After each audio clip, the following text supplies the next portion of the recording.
Okay, I think we should start this today's session.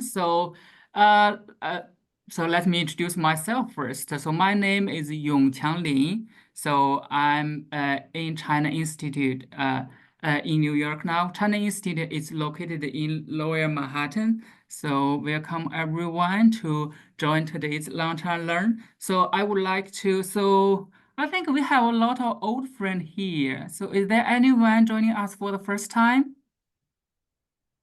有第一次来参加我们 Lunch and Learn 的吗？第一次哦，没 这个学期，哎呦，谢谢 Marilyn，第一次这个学期，Yeah. So every season we features on the different topic. So welcome. So I would like to introduce the Lunch and Learn program in few sentences. So as you know, Lunch and Learn is a monthly online program. So we features on the different topics every season. And to learn the Chinese culture, read Chinese poetry, and practice Chinese.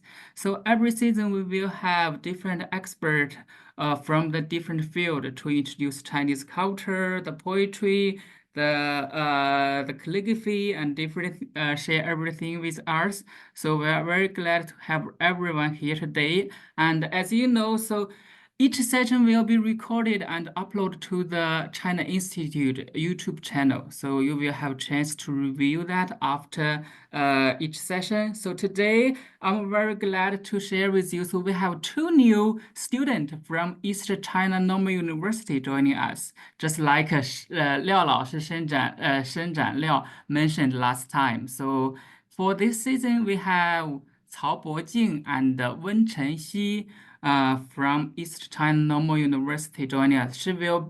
Both of them will be at Chinese Institute for 1 year internship here. So now I would like let them to introduce themselves to everyone. So 曹博静，你先来。大家好，my name is Hao Bojing, and I'm the new intern of the Chinese Institute. Very happy to be in this long-term learn and hope you can have a great time. Thank you. 谢谢晨曦。大家好，Hello, everyone. My name is Wen Chenxi, and you can call me Chenxi. And I'm a new intern at China Institute as Cao Bojing. And I'm very glad to be here to enjoying this learning Chinese time at Lunch and Learn. Thank you. Okay, 谢谢. So we're glad to have both of you here. If you remember, so last time we have Professor Li from also East China Normal University to share the information about 中秋节 Mid-Autumn Festival. So at the end of the last session, Professor Li mentioned a very famous poem written by Su Shi. So the poem name is 水调歌头明月几时有. So it's very famous poems in China, and it's written by Su Shi. So actually for his brother who he missed very much and haven't seen for many years. There is two sentences are the most famous and is quoted by the people now mostly. So it's 人有悲欢离合，月有阴晴圆缺，此事古难全. I hope you can understand. So you have a chance to read it with us later. So it shows that it's through the movement or the change of the moon to express the emotion. So everything is maybe it's not perfect, but we have friends and family with us. And the next one will be 但愿人长久，千里共婵娟. So it shows the best wishes or the bless of the relationship of the health to each others. So now I would like to ask Bo Jing to show the whole poem to everyone and read it for you and help you invite you to join Bo Jing to read it together. Bo Jing, turn it to you. Okay, I'll share my screen. Can you see the screen now?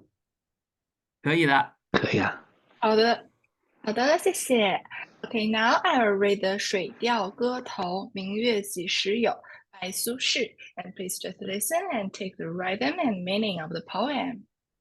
水调歌头，明月几时有？明月几时有？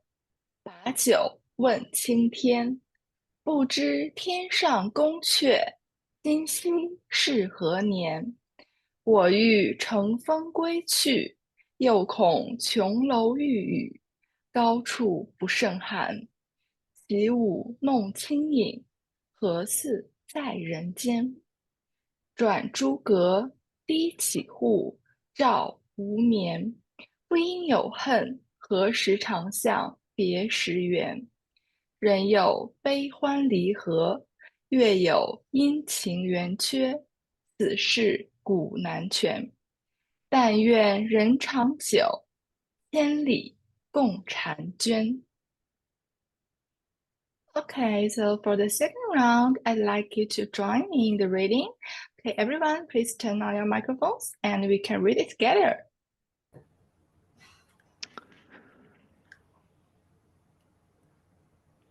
水调歌头，明月几时有？几时有？明月几时有？明月几时有？把酒问青天。把酒问青天。不知天上宫阙，不知天上宫阙，今夕是何年？今夕是何年？我欲乘风归去，我欲乘风归去，又恐琼楼玉宇，又恐琼楼玉宇，高处不胜寒。高处不胜寒。起舞弄清影，起舞弄清影，何似在人间？何似在人间？转朱阁，低绮户，照无眠。照无眠。不应有恨，不应有恨，何事长向别时圆？何事长向别时圆？人有悲欢离合，人有悲欢离合，月有阴晴圆缺。月有阴晴圆缺，此事古难全。此事古难全。但愿人长久，但愿人长久，千里共婵娟。千里共婵娟。Thank you, everyone. Now, for the last round, I will read at a normal speed. You can welcome to listen quietly or just read along with me, whatever you prefer, okay? 水调歌头，明月几时有？明月几时有？把酒问青天。不知天上宫阙，今夕是何年？我欲乘风归去，又恐琼楼玉宇，高处不胜寒。起舞弄清影，何似在人间？转朱阁，低绮户，照无眠。不应有恨，何事长向别时圆？人有悲欢离合，月有阴晴圆缺，此事古难全。嗯但愿人长久，千里共婵娟。嗯。OK，Thank you，谢谢博静。 Yeah，谢谢 Yeah，谢谢谢。谢大家。I hope everyone can feel the rhythm, the beauty of the Chinese poetry. So, okay, so with further ado, I would like to turn the camera to Professor Li, so to show us the next Chinese folk festival, so 端午节。李老师。Hey, I'm here. Let me share my screen.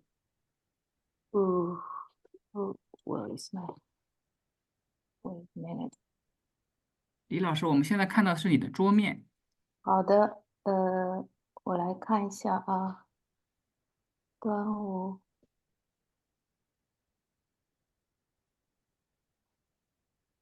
现在看见吗？可以看见。现在可以看见，可以吗？呀，可以的。Hi everyone, I'm Mingjie Li. I'm very happy to be invited by China Institute to hold the Lunch and Learn Autumn 2024 season. So last month, we talked about the Mid-Autumn Festival and the Chinese worship of the moon goddess. What does the moon palace look like in the imagination of Chinese? So there is Chang'e, the jade rabbit, the elixir of life, and the toad. With the addition of myths from past dynasties, the moon palace is becoming more and more lively. So the worship of moon goddess is a symbol of Chinese people's desire for a good harvest, longevity, family succeed, and a happy life. I'm sure you are memorized these keywords. So please read after me. So 中秋节，中秋节，嫦娥奔月，嫦嫦娥奔娥月，奔月，玉兔，玉兔，月饼，月饼，团圆。团圆，团圆 is the key words of the Mid-Autumn Festival, means reunion. So 团圆，团圆。Now we know this Chang'e, this legend, and all the worship to the goddess of the moon influence a lot today's Chinese life. In modern times, the Chang'e is the namesake of the Chinese lunar exploration program. So we call it Chang'e number 1, Chang'e number 2, Chang'e 1号, 2号, 3号. So that's all comes from the Mid-Autumn Festival and the worship to the moon goddess. So after we know this, talk about the Mid-Autumn Festival last month. So whenever next time you met some new informations, you will understand it. Like this is a calendar painting in the 1950s. So it was painted by this artist, Jing Meishen. So when you look at these paintings, you will know, oh, what's her name? It's not a common beauty. What's her name? Chang'e, because there was a moon palace behind her. Is that right? So she is a specialist goddess named Chang'e. So when you go to the museum, you see like these stone reliefs of Han Dynasty. You can also tell what it is. Because what? Because there is a toad and a jade rabbit together. So this master symbol of what? Of moon. Is that right? So that's what we learned from last time. Now, maybe some of you are new here, so let's review a little bit. So here is the 7 officially public holidays on mainland China. So we talk about why we choose folk festivals as the theme of this series. we say understanding these folk festivals provide a meaningful pathway to understanding the essence of Chinese people and Chinese cultural heritage.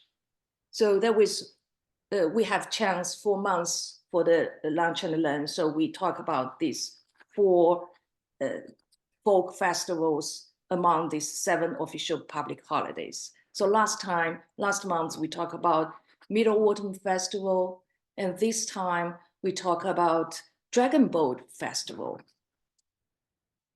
So,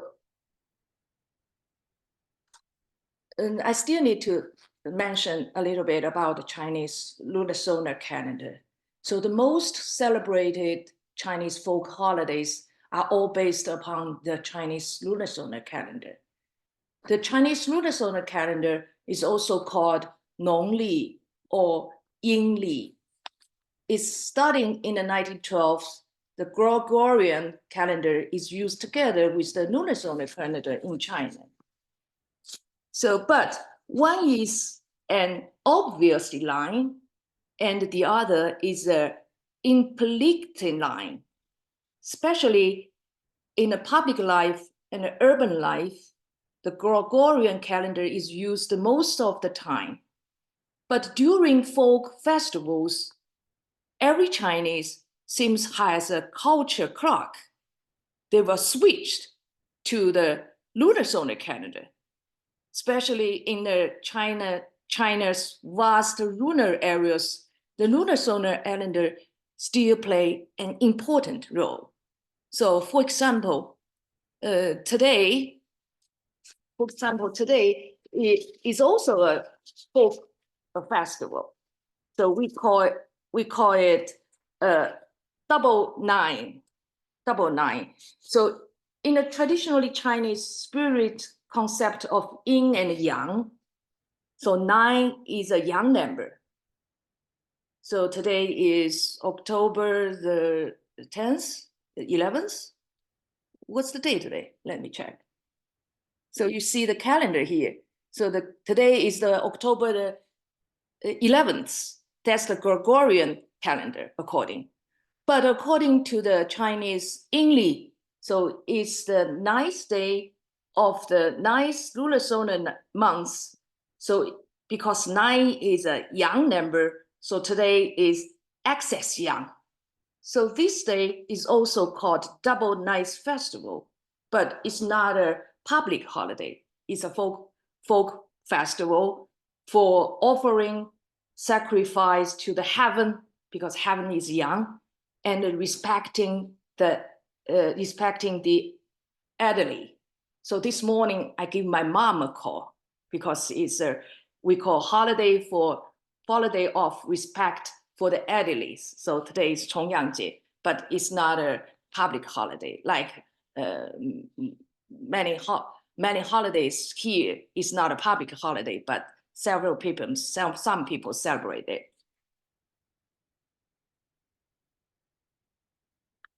So we also talk about each folk festivals has special holiday customs, but they also share some basic background information. That's last time we talked about. So who celebrate it? People in China, other parts of Asia, anywhere there were large populations of ethnic Chinese, and the basic history about these folk festivals. We talk about almost 4,000 years ago. We can find their roots. And around 3rd century, the festival system was basically formed during the Han and Wei dynasty. And the urban festivals was highlighting during the Tang and the Song dynasty. And finally, in the Yuan and Ming and the Qing dynasty, it forms today's system. So that's what we talked about last time. Now let's go into today's topic. So today we talk about Dragon Boat Festival, 端午节. So some basic information we need to understand is when is 端午节. 端午节 is the 5th day of the 5th lunar solar month. So it's also called double fifths, as is popular called. It makes the arrival of summer. So next 端午节 Dragon Boat Festival will be the May 31st, 2025. So what it is? So we said it makes the arrival of summer. So people celebrate this festival praying for good luck and take respite from the summer heat. So here is a photo I took in Hong Kong, 2003. So you can see the people's joins international as 赤柱. They are playing, they are racing James boat.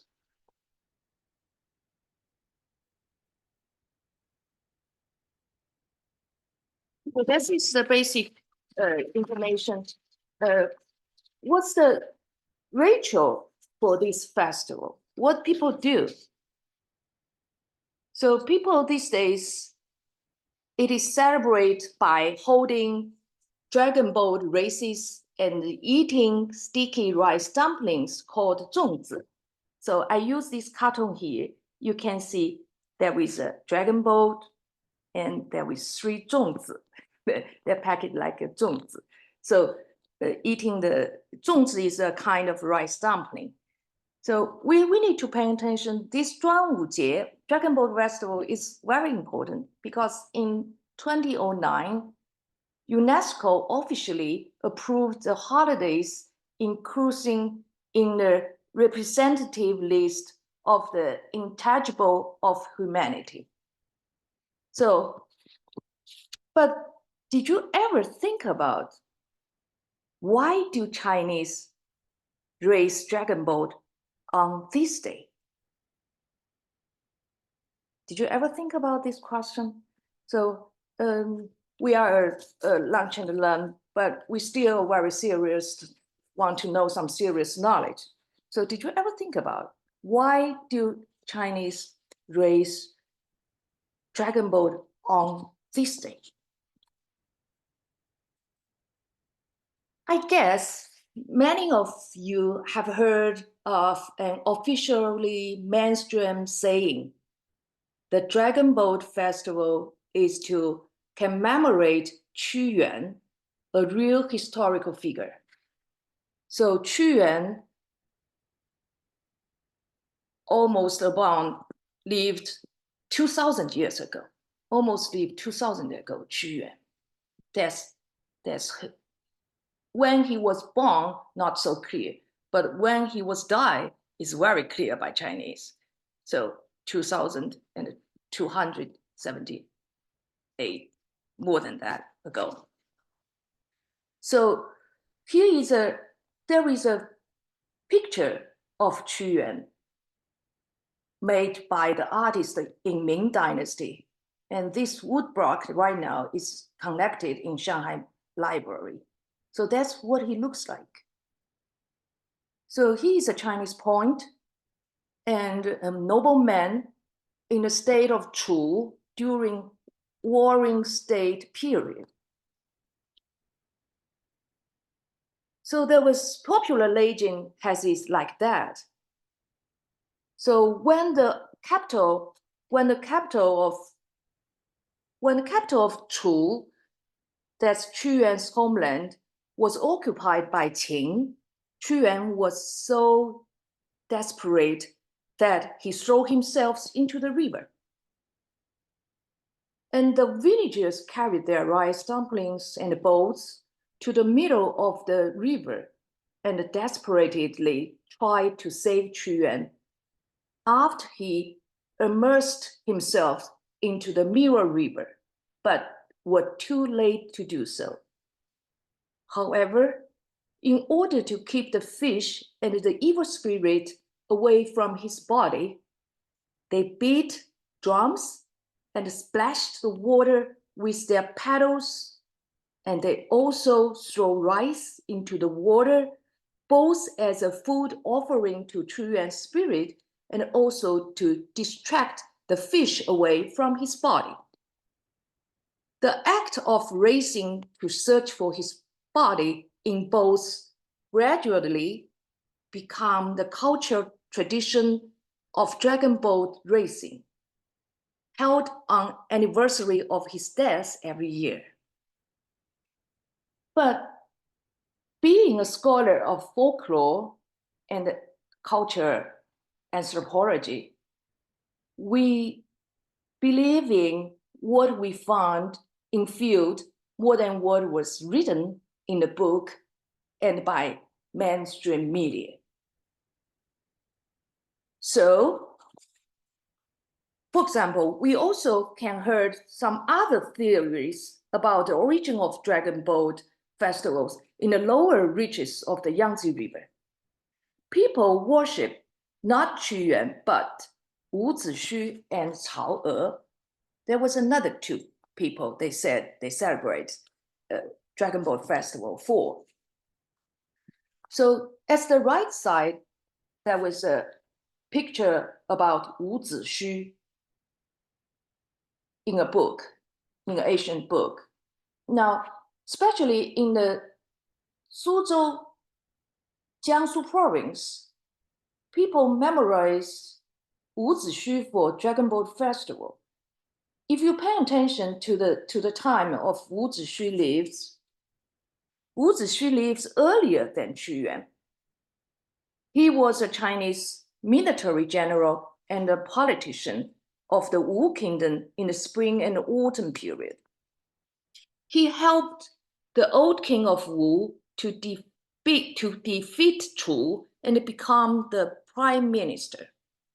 But the new king of Wu was not satisfied with his politics and gave him death and threw his body into the river. He was later worshipped in eastern China as Dao Shen, the god of waves, Tao Shen, the god of waves. So that's one of saying. The other saying was in Zhejiang province, Shangyu area. So the people at that place said they celebrate Dragon Boat Festival to memorize a girl named Cao E. Cao E is the daughter of Cao Xu. That's a real historic figure, Cao Xu, who was a shaman leading local ceremonies. As the ceremony of the Dragon Boat Festival in the year 143, Cao Xu fell into the Shun River. A large-scale search was launched that lasted 17 days, but yielded nothing.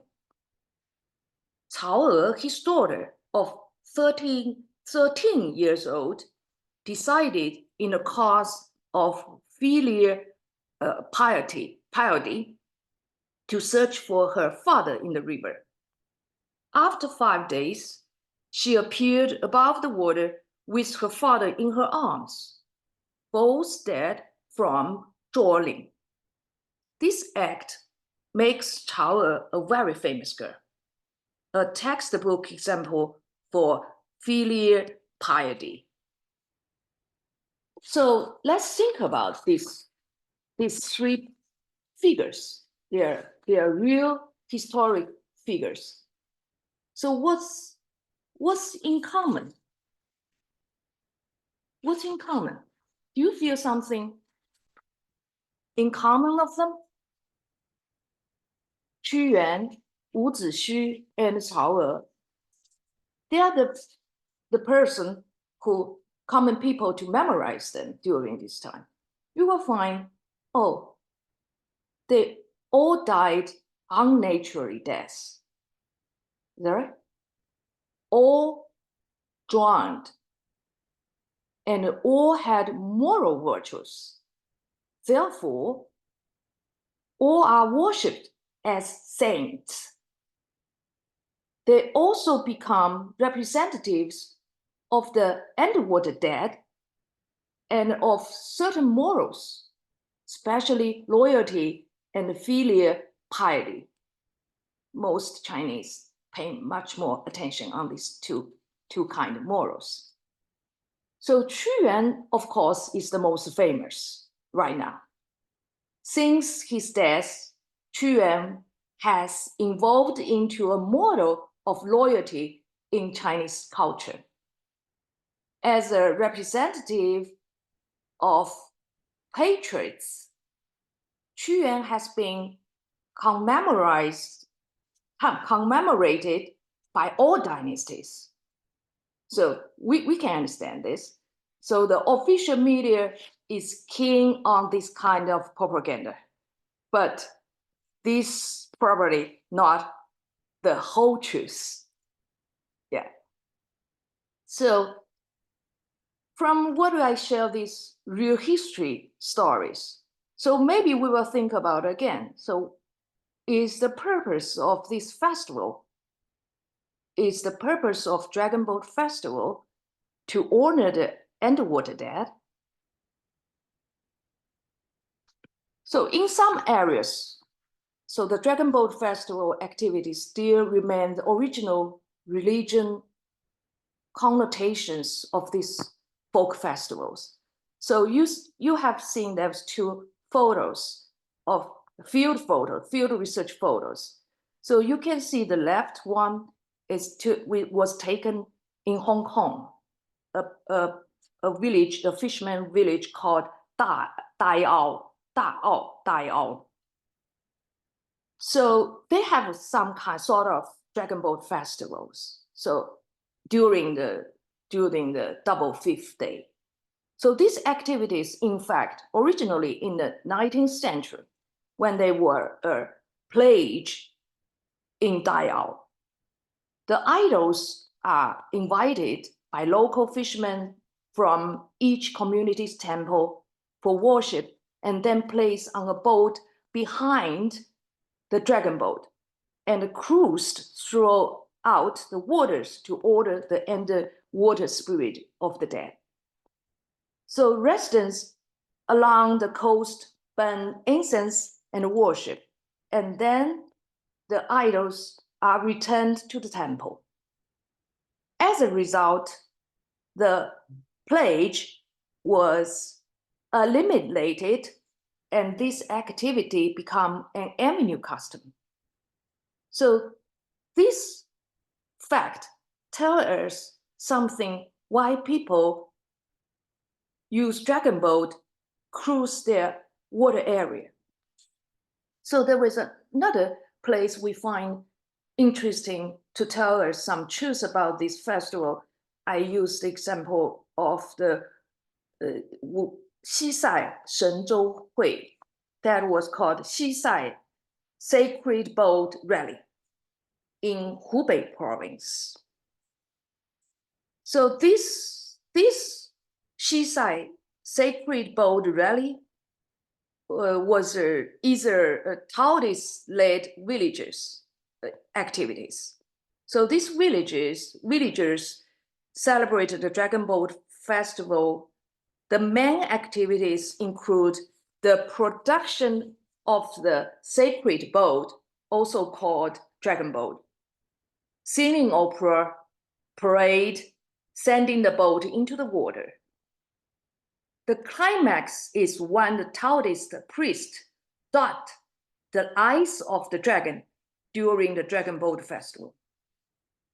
So we need to pay attention. This whole event lasts 40 days there. The people in the nearby areas rushed to scale the dragon boat, wish for blessings, day and night singing the true opera, and finally, by 16 young men and boys, carry the boat into the river, that the water carry the dragon boat down the Yangtze River east into the sea. At this time, there are thousands of villagers, hands together, kneeling to worship the boat, praying for boat to take away the disease, take away the plague, take away the disaster, and look forward to a year of good luck, happiness, and well-being. So when we observe take part in these 40 days activities, celebrate Dragon Boat festivals, I keep thinking, so Dragon Boat, in fact, is a floating altar for the villagers. So in these ceremonies, there are dragon boats in all these ceremonies, but these boats do not race. Is that right? All these boats do not race, but they tell us the religion significance of the boat, dragon boat. Understanding this, the story of Qu maybe make more sense. So some people, especially the grassroots people, they may not know Qu or may not know the details or whole story about Qu, but this does not affect them celebrate of the Dragon Boat Festival.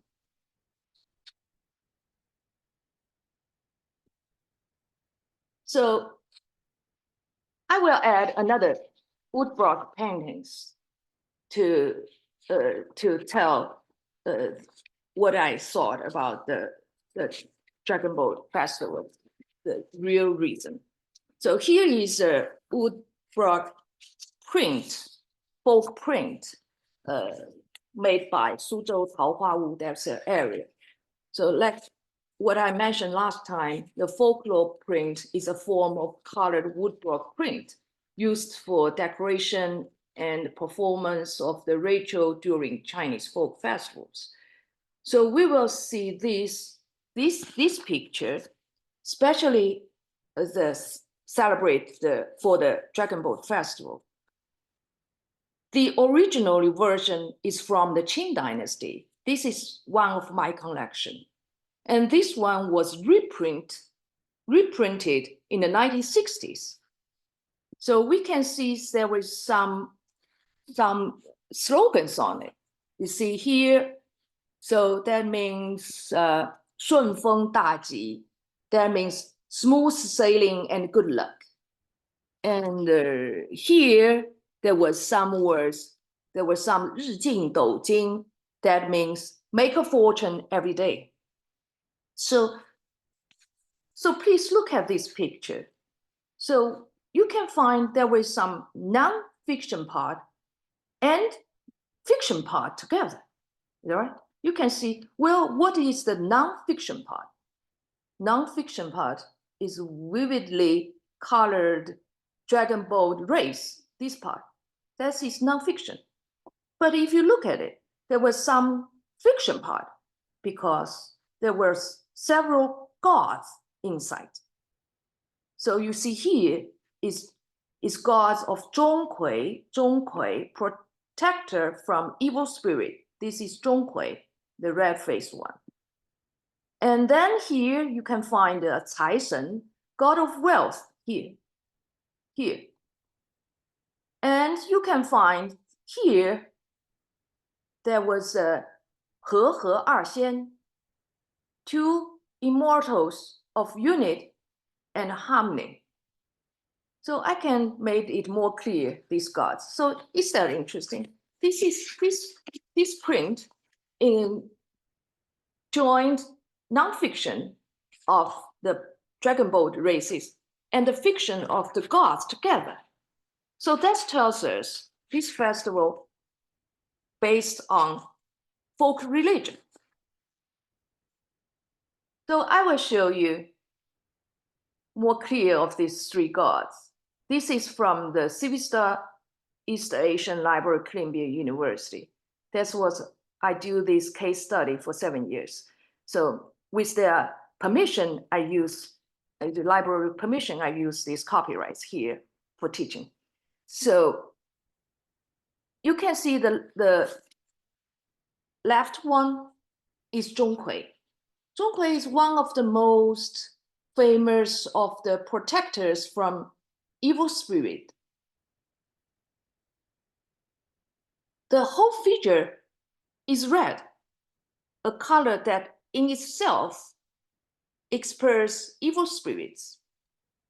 He brandished a red sword ready to use, and his left leg is raised high as if to step on and crush any demon that would dare appear in his presence.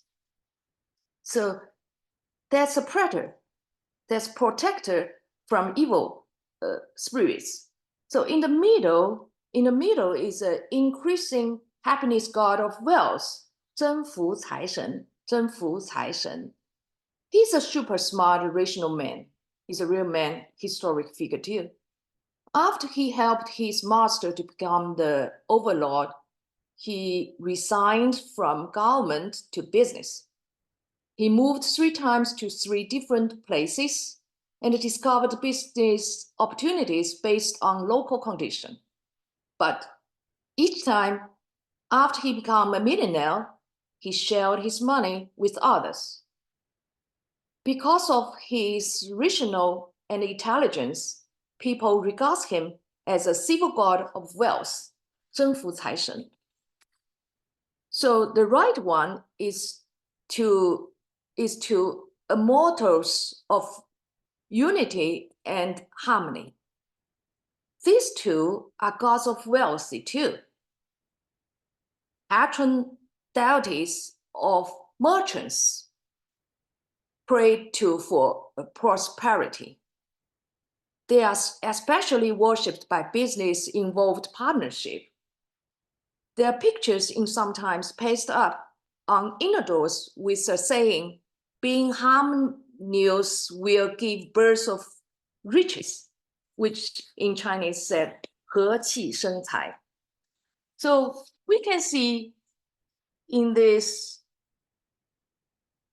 woodblock printings, so these 3 gods together with the people who are holding who are doing the race of dragon boat. So that tells us the festival is also a time to worship for good fortune, good luck, a good future. So these gods derived from the real historical figures, similar to the saints in Catholicism. So these 3 idols hide the 3 keywords of the Dragon Boat Festival.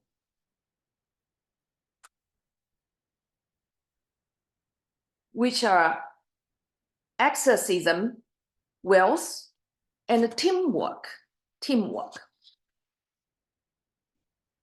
So China has vast waters and a large population relies on rivers, lakes, and seas rather than land for their livelihood. In summer, people row boats from all directions to the altars set up in the community, and those who arrived first can get more blessing. So the sport of dragon boat racing has its roots in an ancient folk rituals of contending villagers. It is included aspects of religions, observances, and community celebrations along with competitions. So here is 2 photos from Zigui, Hubei province, and Foshan, Guangdong province. Both of these 2 areas are famous for their dragon boat race. So from here, you can find out it's a collective sports. From the He Erxian, we also know it's from the teamwork.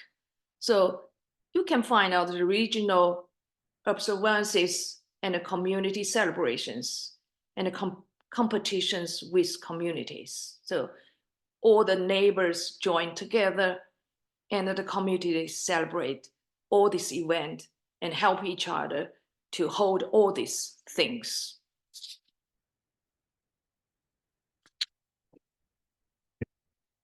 But dragon boat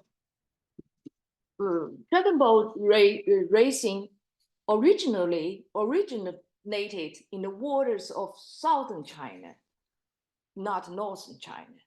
So you have a boat race, you have water, is that right? So the birds, but the birds are the taton for many southerners. So the oldest races use phoenix boat. For example, if you pay attention on the left photo, you see this left photo. It was taken in Sichuan, Guangyuan, this area. This area, Sichuan Guangyuan, is Wu Zetian's hometown. So Wu Zetian's hometown still used phoenix boat. You see the head of the boat is a phoenix because Wu Zetian is the only female emperor recognized by official history in China. So and you can see here too, this is in Hunan, Miluo.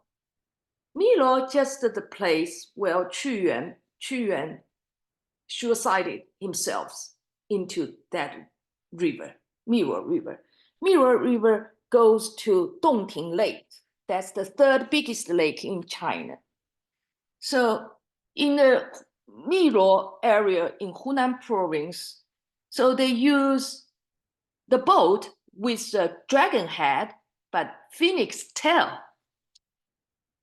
So the tail is made of long bamboo strips and it sways gracefully when the boat slides.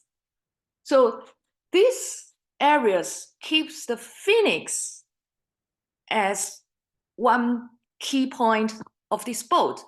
Tell us the originally religions and worshipped people are come from the southern China. So, but you will ask maybe the question why they would change to the dragon boat later, not so many phoenix boat anymore. So because the traditional Chinese cultures reverence and awe of imperial power eventually made dragon boat racing mainstream. So that's what we talk about of the dragon boat. Now let's go into this dragon boat festivals during time, the people will eat zongzi. Zongzi is very popular and necessary part of this festival. So zongzi is a traditionally Chinese rice dish made of glutinous rice stuffed with different fillings and wrapped in bamboo leaves. Of course, you can also wrapped into the reed leaves, or you can stuffed in the millet or sticky rice inside. But like we said, Chinese has a lot of provinces. Different provinces has their famous zongzi. Like here, I show Beijing zongzi, Guangdong zongzi, Jiaxing zongzi, So, but this kind of food not special, very common in all cultures. For example, we have the dolma, Israel, like Turkey, Iraq, and even Greece. They all has this dolmas, the wrapped into that's grape leaves, and like very popular in America, the tamale. Tamale is traditionally wrapped by a corn husk or banana leaves. So they are the same idea. So these food are portable, especially for the boaters who need to be out fishing for a long time. So you can use the leaves, even as leaves as a plate, and it's already cooked. So if you are on the boat, so you can eat them whenever you need. Is that right? They're portable. So when we think about this, we will think, we will know, okay, these festivals and the festival foods really has their reasons and based on the common people's daily life. So they have their roots there. So here, now we have talked about almost finished what we need to share today. So we find fundamental concept. There is 3 fundamental concept of the Dragon Boat Festival. So the first is a folk ritual for eliminating disasters and pray for blessing. And it's a public health mobilization and folk water sport competitions and a community fair. So that's a Dragon Boat Festival. So next time, November the 8th, we will talk about Tomb Sweeping Day or Qingming Festival. Okay, that's all for today for my part. Thank you so much. Thank you. Thank you.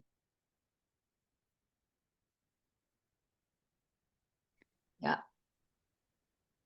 Thank So you, 李老师。 email here in case anybody has questions. I would love to answer. Yeah. Yeah. Okay, Mr. Yeah, Lin. feel free to turn on your mic and video to ask question or give the comments. 李老师有一个问题在 chat box 里面。 Okay. So what it is? Let me see. Can I see it?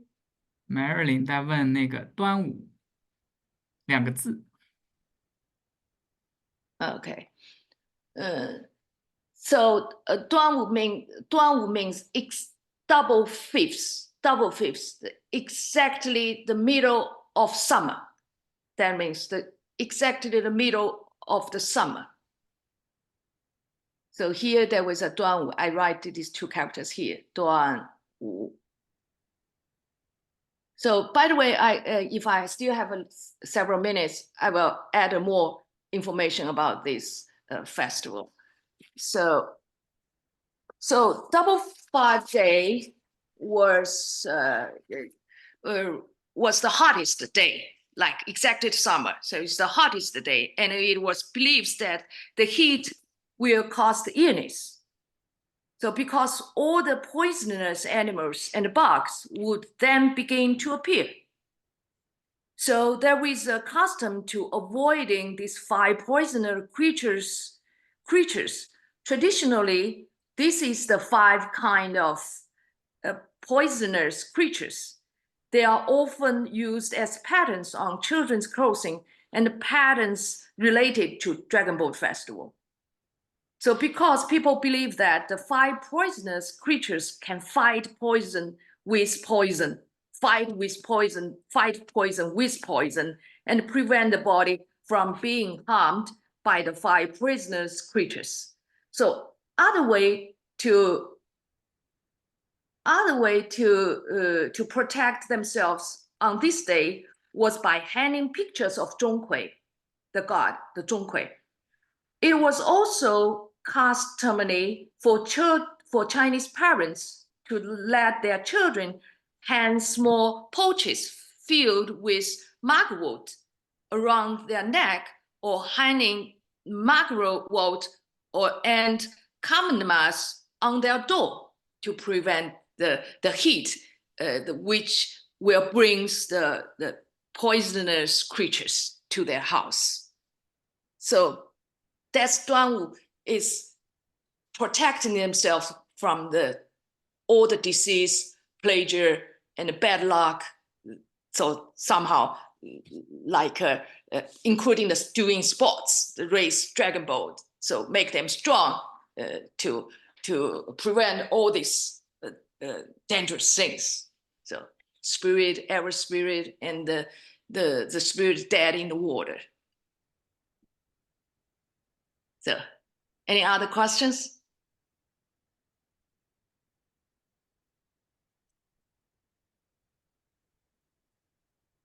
Or any comments? I still remember that when I was, was very young. So each of our friend and I will have the rope with 5 colors. Yeah. our hands, in our hands. So it's a traditional. So to protect yourself and to wish you all have a good, healthy, and grow up. So the Mr. Lin still remember the five color land. So now you understand why it's five, and the five is five prisoners creatures. Mm-hmm. Thank you. That's really interesting. Thank you. We loved everything you presented, especially all the different kinds of 粽子 from Mm-hmm. province. It was pictures. Yeah. So because Chinese really has a very vast area, so the different area peoples just creative what they can and what they have, use what they have. Yeah. Actually, you can put anything you want, you would like in the zones. Yes, it is. So it's salty or it's sweet. So all kinds. So you can feel Chinese people, they really love to celebrate everything they have owned. You know, they love lives. Yeah. So as I know, so every year, so each year, so during the Duanwu festival, before that, so there will be the fight or the debate on the internet. So which one is the best? So which one do you prefer to eat, or the 咸的, the salty, or the sweet 粽子?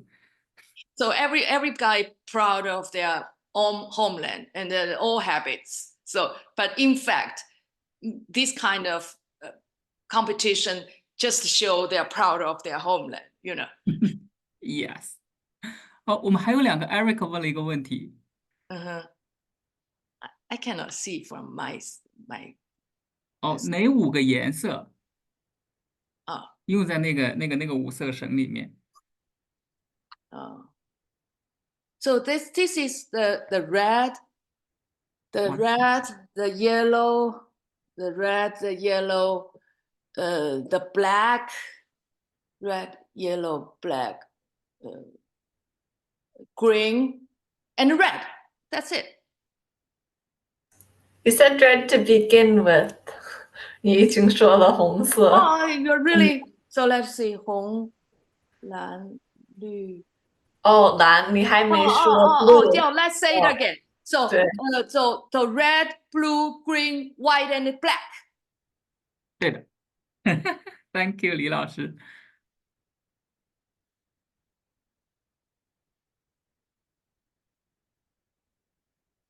还有一个 JK 问的问题是关于那个端午节的，不是端午节，关于那个什么中秋节。Okay. 为什么那个蟾蜍在中秋节出现，还被认为是the Tao. Why there was a Tao in the middle autumn festival? Is that right? The Yeah. Tao, because Tao give a lot of babies. So because the moon is in, so it's related to the family, has a richer family, bigger family. So people think that the Tao can give a lot of birth of the babies. So they hope for this festival, like I mentioned last time, it somehow is a female festival. It's a female festival. So they hope every mom can, like the Tao, to give that much kids, to make a great family. But at the very beginning, is this from Han Dynasty? In the reliefs of the Han Dynasty, we can see this Tao. It's very, very old tradition to think. But I think he says the beginning people was seeing the shadows in the moon looks like a Tao. But then they think the Tao can have babies. And then the moon is the signal of the females. So all these things related together. So the Tao is in the moon, is a symbol of the moon. Very old one. 但是应该是没有毒的，对吧？应该是好的。At that time, in fact, people maybe cannot really tell the difference with the Tao and the frog. OK， You know. 谢谢。Yeah. 还有最后一个问题，so yeah, so you can answer the last question from 宋友友 Ethan。